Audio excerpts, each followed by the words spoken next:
estudiantes. Este es el inicio de una serie de videos académicos del tema de ciencias básicas, con el apoyo fundamental de los estudiantes que manejan este tipo de multimedios y el arquitecto Bruno Aguirre. Se nos ocurrió hacer este tipo de encuentros, que este es el primero obviamente, por eso por ahí algunas cosas no han salido tan bien como nosotros decíamos, pero la idea es que ustedes mismos sean los partícipes de esto, en función de que puedan traer inquietudes, problemas para resolver, temas para que quieran se traten. Nosotros empezamos ahora, no teníamos mucho tiempo, como se viene el segundo parcial de Ciencias Básicas, tocamos justamente, el regulatorio, perdón, tocamos los temas del segundo parcial. No nos dio el tiempo para los del primero, pero creo que si el estudiante tiene como base lo del segundo, el primero le resultaría mucho más cómodo para resolver. De cualquier manera, este es el inicio, no tiene fin, es decir que de aquí podríamos hacer una cantidad de videos que ustedes quieran y el tema que ustedes deseen. O sea que lo único que tienen que hacer es participar en la página, que seguramente dispondrán de ella, y ahí podrán elegir los temas que ustedes deseen y mejorar. Para eso estamos nosotros, para ayudarlos. Desde ya muchísimas gracias y a disposición. De integrales por descomposición. Las integrales por descomposición se basa fundamentalmente en una de las propiedades que tiene la integral, que dice que la integral de una suma algebraica de funciones se puede escribir como la suma algebraica de las integrales de dichas funciones. Es decir que ahí estamos escribiendo la propiedad y ahora procederemos a ver cómo aplicamos esto en nuestros ejercicios. Para eso hay que tener un gran dominio de las integrales por fórmulas, es decir, las integrales inmediatas. Entonces tenemos, por ejemplo, si quisiéramos calcular la integral de x al cuadrado menos 4x más 5, diferencial de x, deberíamos escribir esto así: la integral de x cuadrado diferencial de x menos la integral de 4x diferencial de x más la integral de 5 diferencial de x. Y vamos integrando en forma independiente. La integral de x cuadrado era x al cubo sobre 3. El 4 podría salir fuera del signo integral y se integra solamente la x y me quedaría x al cuadrado sobre 2. El 5 también sale fuera del signo integral y tendríamos que integrar el diferencial de x, que es x. Y siempre le agregamos al final la constante de integración. Arreglando un poco, esto sería un tercio de x al cubo. Simplificando, 4 dividido 2 es 2, x al cuadrado, más 5x más la constante de integración. Y ahí tenemos la respuesta del problema.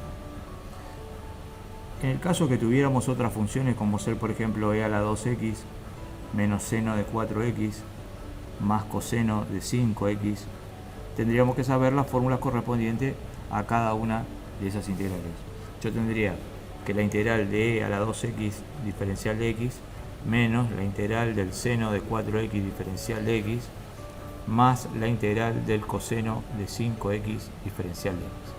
Si resolvemos en forma independiente cada una de esas integrales, tendríamos que la integral de e a la 2x es 1 medio de e a la 2x. La integral del seno de ax sería menos 1 sobre a coseno de ax. Con ese menos me va a quedar más 1/4 del coseno de 4x. Y la integral del coseno es 1/5, sería 1 sobre a por el seno de 5x, entonces sería 1/5 por el seno de 5x más la constante de integración. Ahí tendríamos entonces la respuesta de ese problema. Obviamente que hasta ahí la situación es sencilla, pero esto se puede complicar de la siguiente manera. Vamos a suponer que tendremos que integrar x al cubo menos 4x al cuadrado más 5x menos 6, todo sobre x al cuadrado. Ahí no podemos aplicar la integral por descomposición, porque el estudiante lo que tiene que hacer es tiene un cociente y no una suma.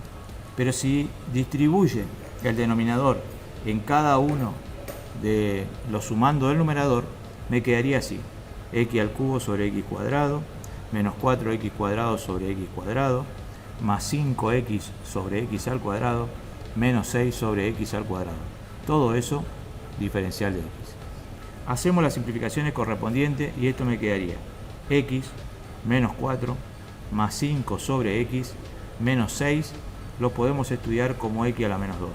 Y ahora sí, el estudiante puede resolver la descomposición porque le quedaría x diferencial de x menos 4 diferencial de x más 5 sobre x diferencial de x menos la integral de 6 x a la menos 2 diferencial de x. Procedemos a integrar. La integral de x es un medio de x al cuadrado. La integral del 4 sería 4x. La integral, y ojo acá, la integral de 5 sobre x es 5 logaritmo natural de x, porque la integral de 1 sobre x es logaritmo natural de x. Y la integral de esto me quedaría menos 6 x a la menos 1 sobre menos 1 más la constante de integración. Y ahí procederemos a arreglar un poquito esto. Me quedaría así, menos 4x más 5 logaritmo natural de x, y esto me quedaría más 6 sobre x más la constante de integración. Otra situación que se nos puede plantear es la siguiente.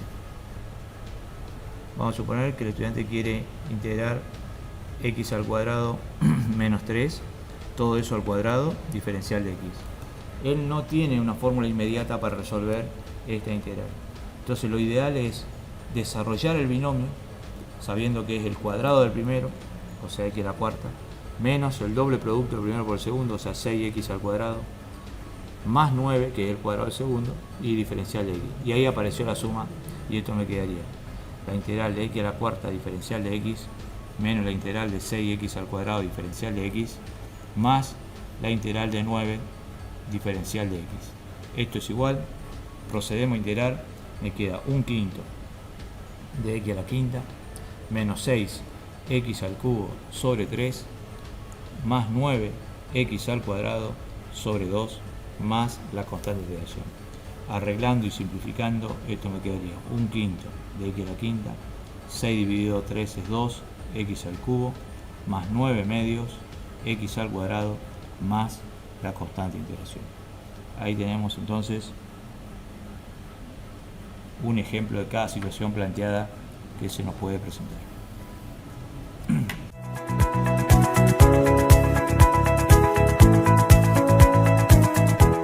Bueno, vamos a empezar con la regla del L'Hopital.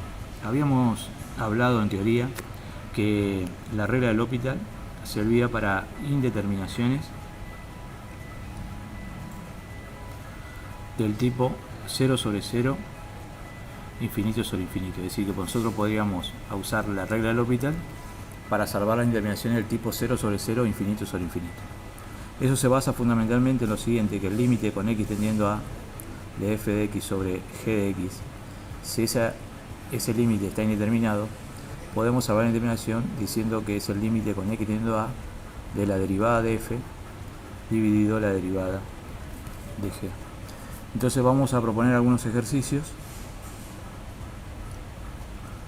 de aplicación para que tengamos para poder estudiar.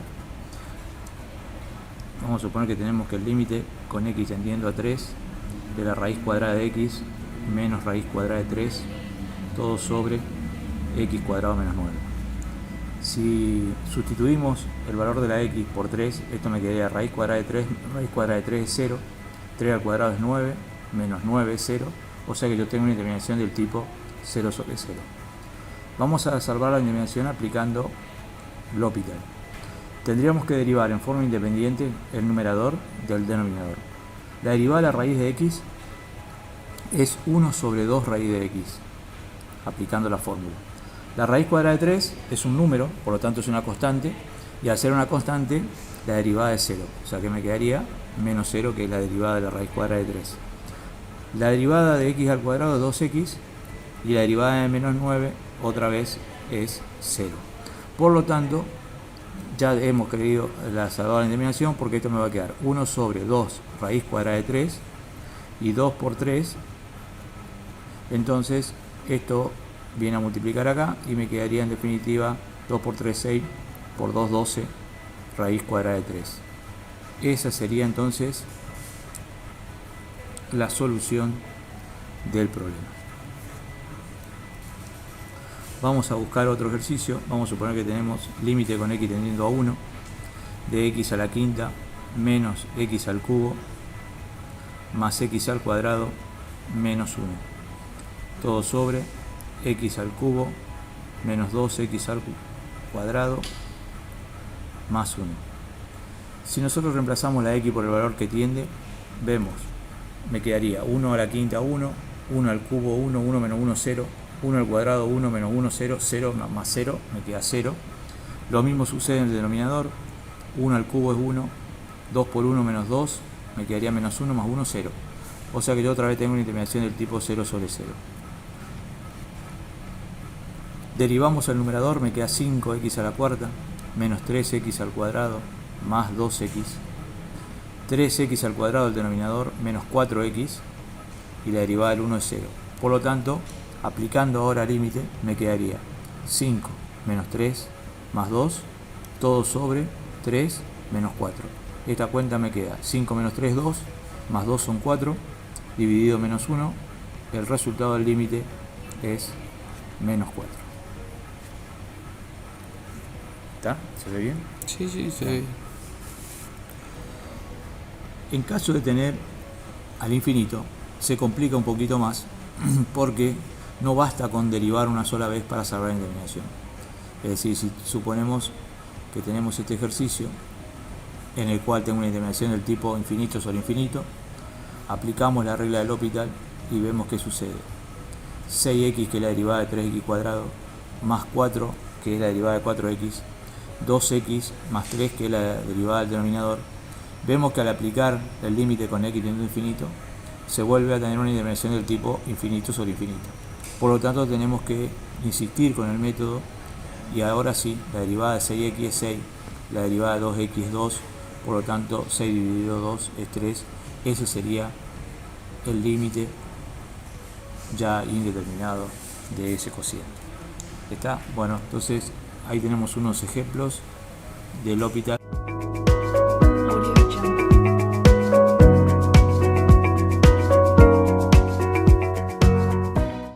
Un tema que al estudiante también le cuesta y bastante es hallar el incremento de la función y el diferencial de la función.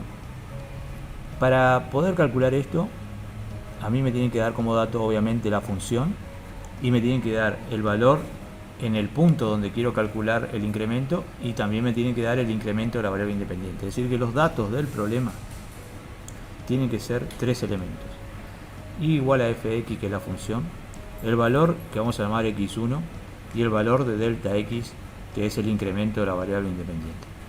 Entonces, en teoría, nosotros habíamos visto que si esta era la función y igual a f de x y yo tomaba un valor cualquiera x1 y podría lograr trazar la tangente en ese punto a la función, y nosotros incrementábamos la variable un cierto delta x, pasábamos a otra posición x1 más delta x, entonces observábamos que hasta la función, esto que está acá, que está acotado ahí, es para nosotros el valor de delta i, y hasta la recta tangente, esto que cotamos acá, es lo que nosotros denominamos el diferencial de i.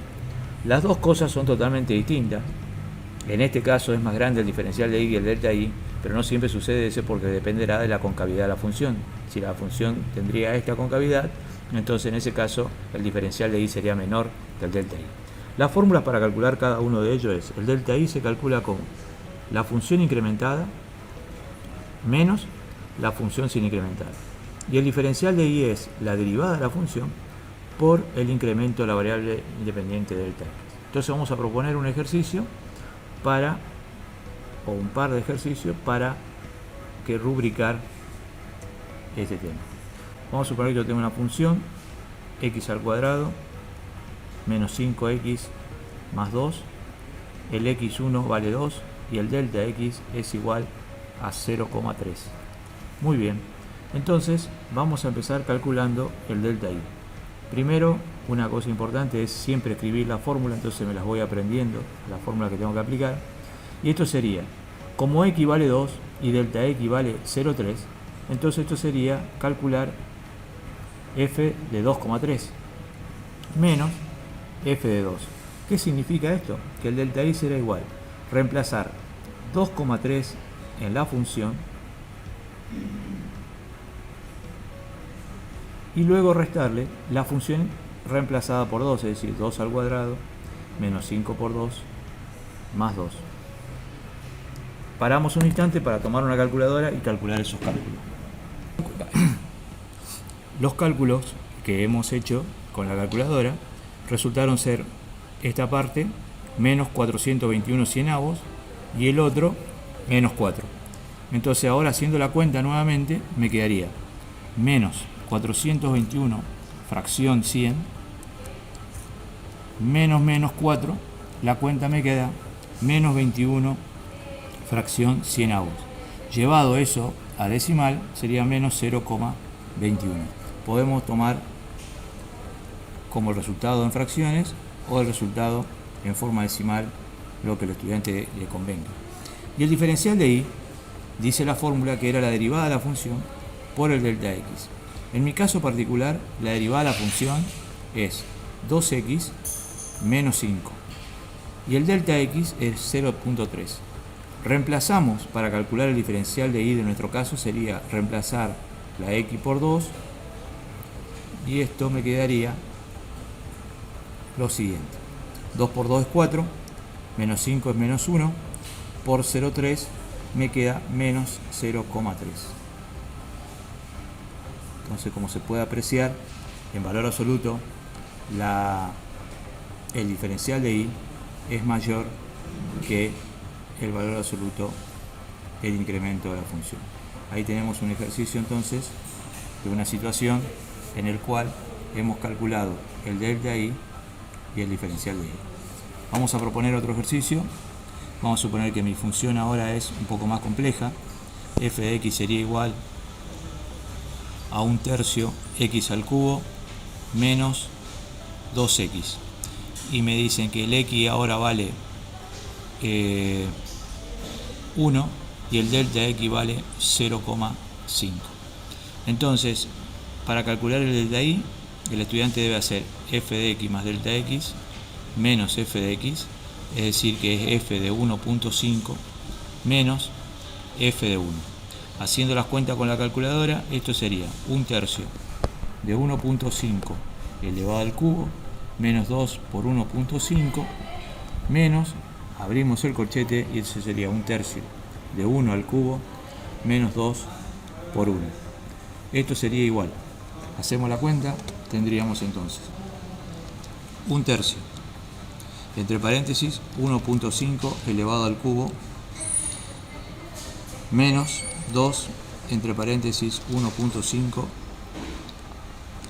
menos, abro paréntesis, 1/3 otra vez, en este caso por 1 elevado al cubo, menos 2 por 1, cerramos y operamos. Esa cuenta me queda menos 5 fracción 24, que es en decimales menos 0,283 periódico. Y el diferencial de i sería la derivada de la función por el delta x. En mi caso particular, la derivada de la función sería 3 por 1/3 es 1, o sea, me quedaría x al cuadrado, menos 2. Todo eso por el delta x. Reemplazando por los datos nuestros, me quedaría 1 al cuadrado menos 2, todo eso por delta x, que es 0,5. Esto me queda menos 2, menos 1, que multiplica a 0,5 y esa cuenta me queda menos 0,5. Ahí tenemos entonces el valor del diferencial de i y acá tenemos el valor del delta i. Otra vez en valor absoluto, el diferencial de i es superior a el valor de delta i.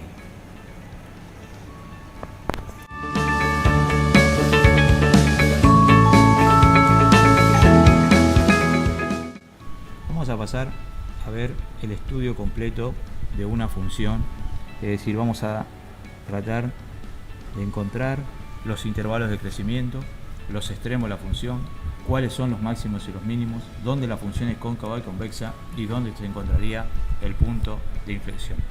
Para eso tenemos que manejar muy bien la teoría.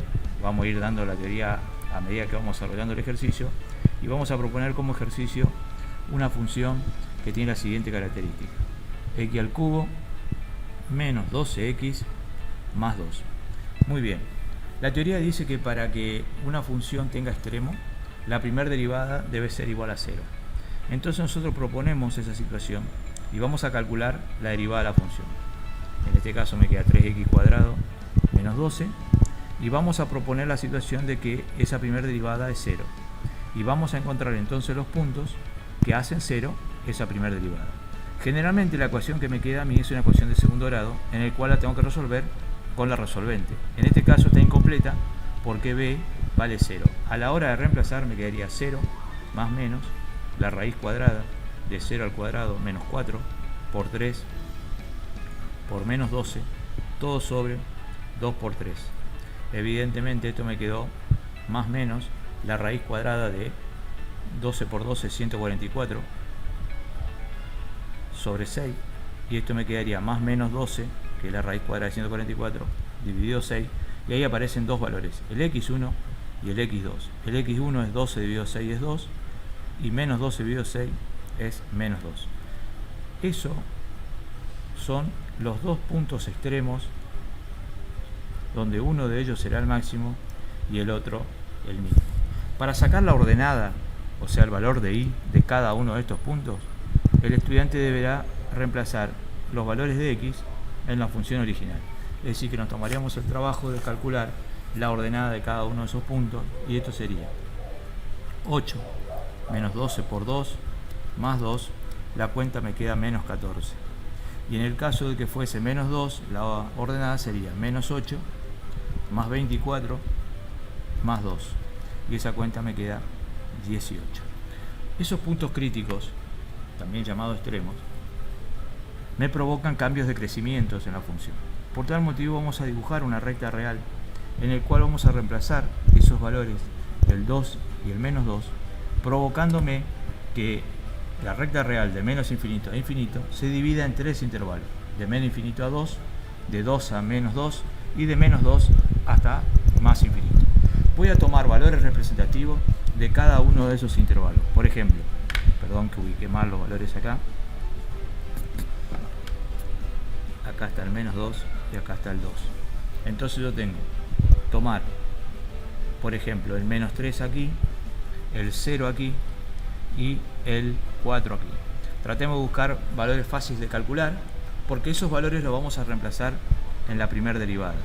Voy a reemplazar la primera derivada por menos 3, la primera derivada por 0 y la primera derivada por 4, por esos valores que hemos elegido que están en cada uno de los intervalos. La teoría dice que si la primera derivada es positiva, la función es creciente, y si es negativa, la función es decreciente. Por tal motivo a mí me interesa solamente el signo, no el valor de la primera derivada en esos puntos. Entonces, si vamos a reemplazar por menos 3, acá está la primera derivada, entonces me quedaría 3 por menos 3 al cuadrado, menos 12, hacemos el cálculo, esto sería 3 por 9, menos 12, la cuenta es 15, es mayor que 0, la conclusión es que la función crece. ¿Y de dónde crece? Desde menos infinito hasta el menos 12. Lo propio hacemos con el 0 y me quedaría 3 por 0 al cuadrado, menos 12, el cálculo es muy fácil, me queda menos 12, es menor que 0, por lo tanto decrece, y decrece de dónde a dónde, de menos 2 hasta 2. Y en el caso del 4 tendríamos 3 por 4 al cuadrado, menos 12, esto sería 3 por 16, menos 12, la cuenta me queda 36, el 36 es mayor que 0, por lo tanto la función vuelve a crecer desde 2 hasta el infinito. Quiere decir que esto que tenemos acá son justamente los intervalos de crecimiento. Y decrecimiento, que es uno de los ítems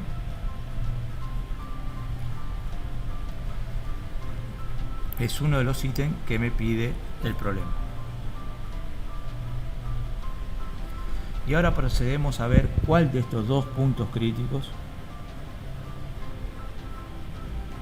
es el máximo y cuál de ellos es el mínimo. Para ello tenemos que hallar la segunda derivada. La segunda derivada es derivar de nuevo la primera, es decir que me quedaría simplemente 6x porque la derivada del menos 2 es 0, y aprovechamos ahí para reemplazar la segunda derivada por los puntos críticos.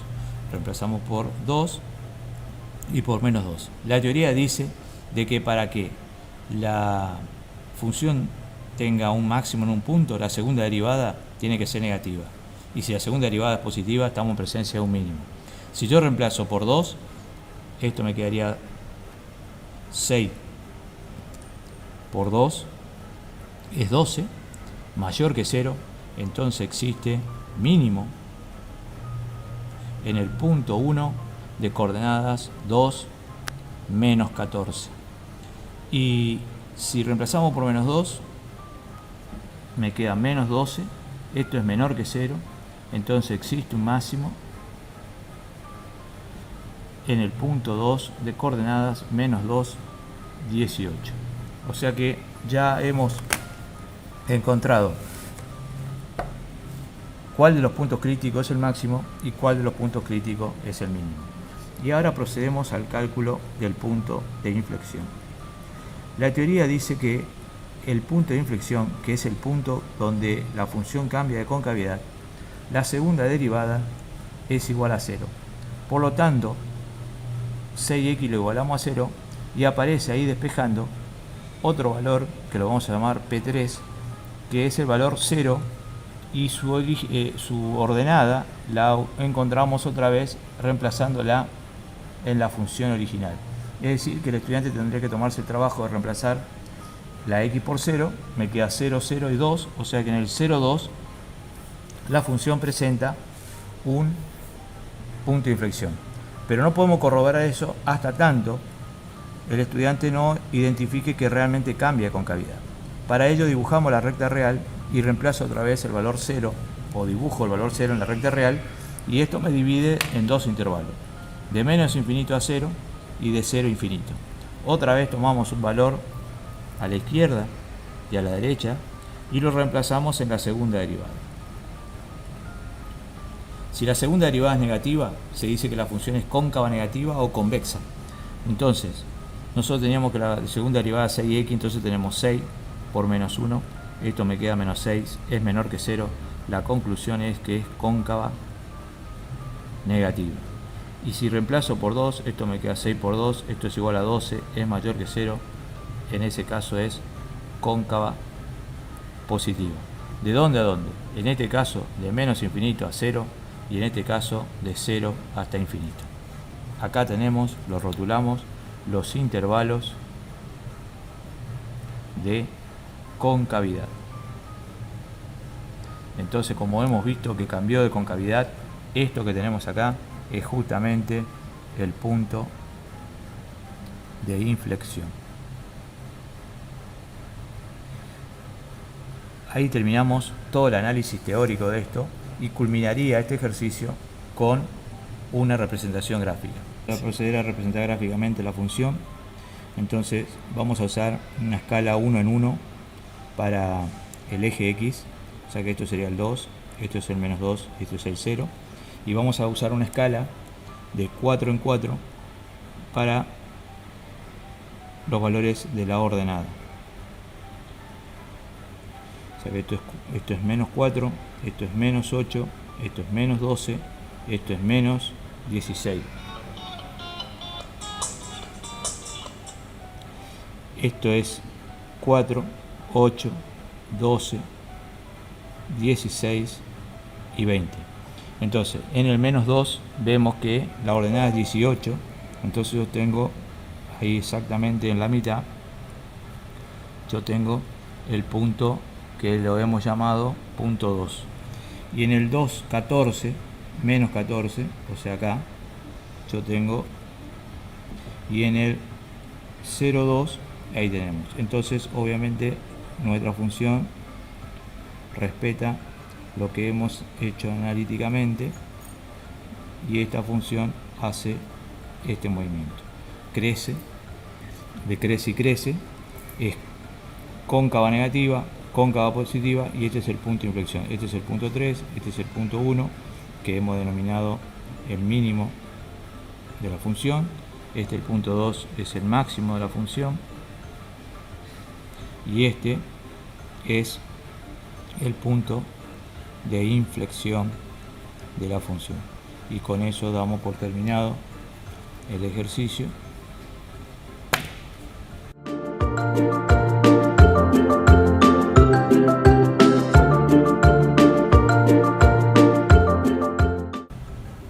Bien, vamos a proceder a calcular el área encerrada entre dos curvas. Los datos del problema tienen que ser obligatoriamente las dos funciones, f de x y g de x. Si uno representaría gráficamente la situación planteada, yo tendría una función f que hace este movimiento y una función g de x que hace este movimiento. Evidentemente lo que me están solicitando es que yo calcule el área que encierran esas dos funciones. Para eso necesitamos imperiosamente calcular los dos puntos de intersección, sobre todo las abscisas, que a la postre van a ser los extremos de integración de la integral que tenemos que resolver. Para encontrar los puntos de intersección,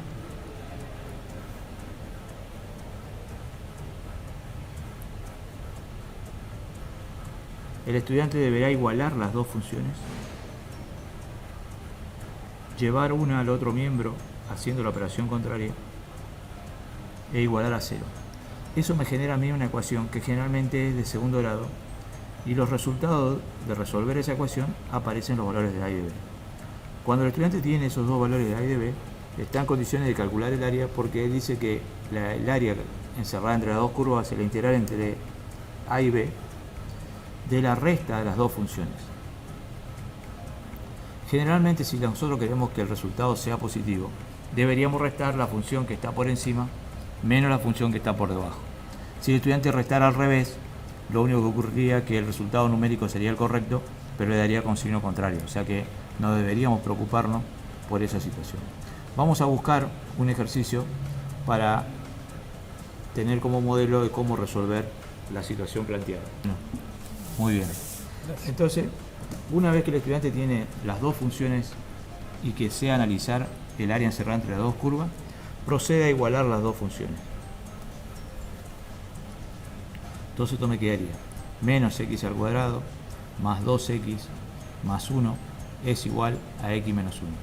Tal como lo indicaba la teoría, vamos a pasar una función al otro miembro, o sea, lo que se conoce con el nombre de igualar a 0. Sumamos, esto me queda menos x al cuadrado más x más 2 igual a 0, y ahí quedamos con la ecuación de segundo grado. Para resolver esta ecuación de segundo grado, ocupamos la resolvente, menos 1, 1 al cuadrado, menos 4 por menos 1 por 2, todo sobre 2 por menos 1. Esto es igual a menos 1 más menos, dentro de la raíz me queda 9, la raíz cuadrada es 3, sobre menos 2, y ahí aparecen los dos valores. 2 dividido menos 2 es menos 1, y menos 4 dividido menos 2 me queda 2. Quiere decir que los valores de A y de B son justamente menos 1 y 2. Por lo tanto, el área a resolver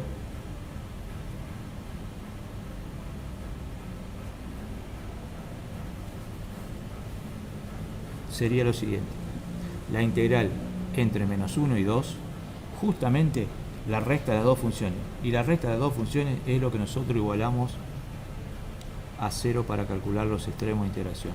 Es decir, que las integrales son bastante sencillas porque son integrales por descomposición.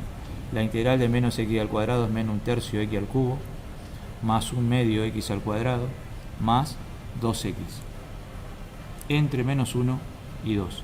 Y ahí aplicamos lo que se llama la regla de Barrow.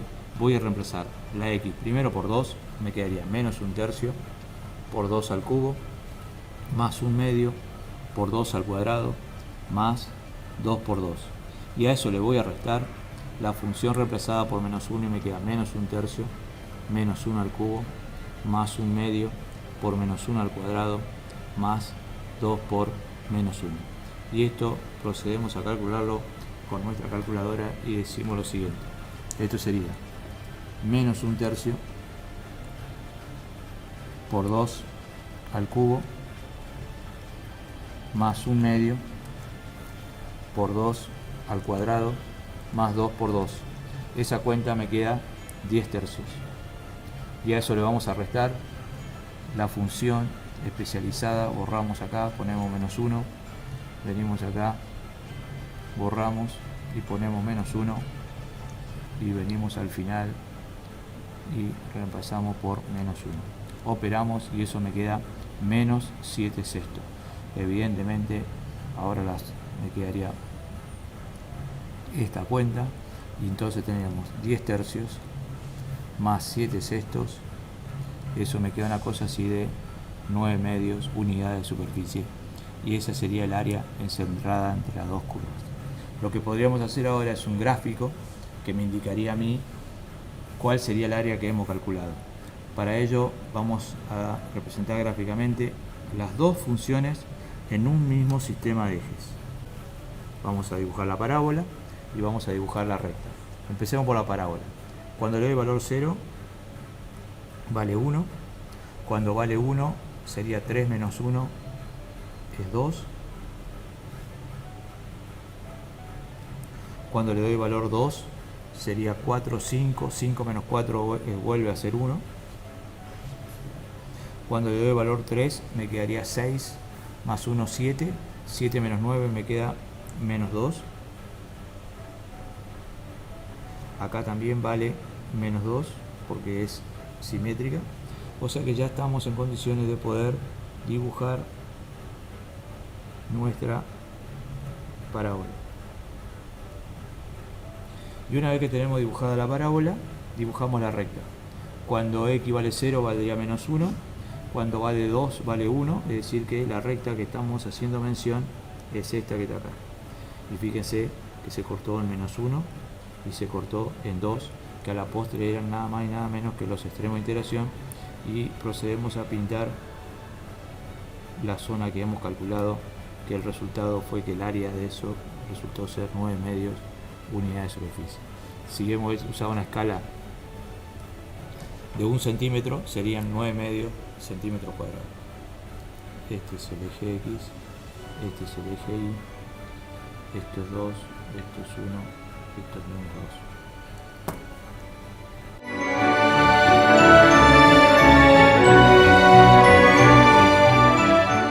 Bien, para realizar el volumen de un sólido de revolución necesitamos solamente conocer la función y el intervalo donde queremos calcular el volumen.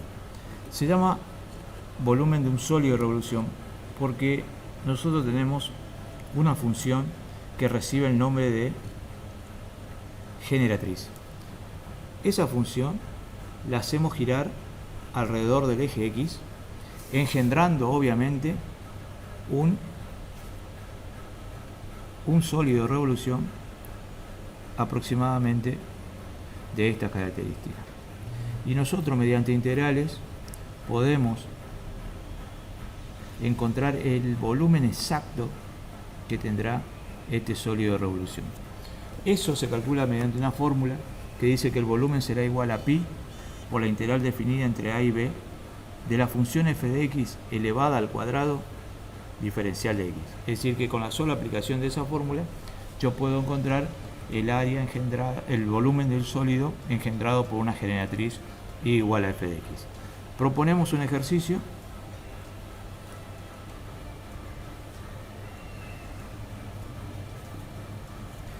Vamos a suponer que queremos nuestra función f de x es igual a x al cuadrado más 1 y queremos calcular el volumen que se engendra entre 1 y 3. Si nosotros pudiéramos dibujar esa situación 1, 2 y 3, acá haríamos una escala mucho más chica, porque yo tendría que en el 3 nuestra función vale 10 y en el 1 nuestra función vale 2, o sea que yo tendría algo parecido a esto. tengo un arco de parábola, que el mismo arco de parábola lo vamos a reproducir acá abajo.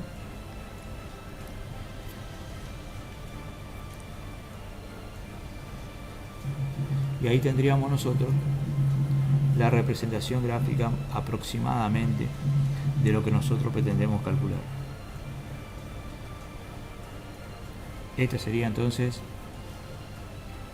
mi función, que tranquilamente podría ser la tulipa de una lámpara, que me permitiría a mí calcular el volumen que tiene. Entonces, ¿cómo sería? El volumen que estamos buscando sería pi por la integral entre 1 y 3 de la función x cuadrado más 1 elevado al cuadrado.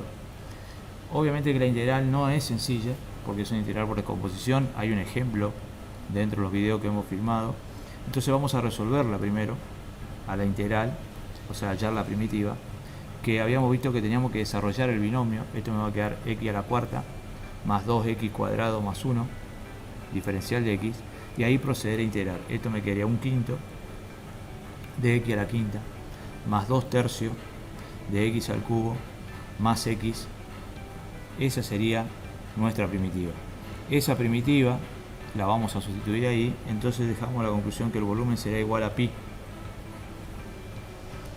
un quinto de x a la quinta más 2 tercios de x al cubo más x, todo eso entre 1 y 3. Vamos a reemplazar primero por 3 y luego lo haremos por 1. Tenemos 3 a la quinta más 2 tercios por 3 al cubo más 3 menos, reemplazo por 1, un quinto por 1 a la quinta más 2 tercios por 1 al cubo más 1, y esto sería igual. Procedemos a operar. Tendríamos entonces un quinto por 3 elevado a la quinta más 2 tercios entre paréntesis por 3 al cubo más 3. Esa cuenta me da 348 quintos menos, y ahora procedemos a reemplazar el 3 por un 1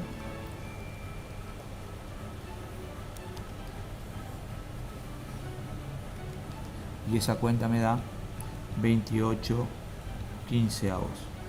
Y ahora sí, la última suma sería 348 fracción 5 menos 28 quinceavos, eso me da 1016 quinceavos de pi, unidades cúbicas. Si queremos saber nosotros en forma aproximada cuánto valdría eso, entonces lo multiplicamos por el valor de pi y lo calculamos, y me da en forma aproximada 212,79 unidades de volumen.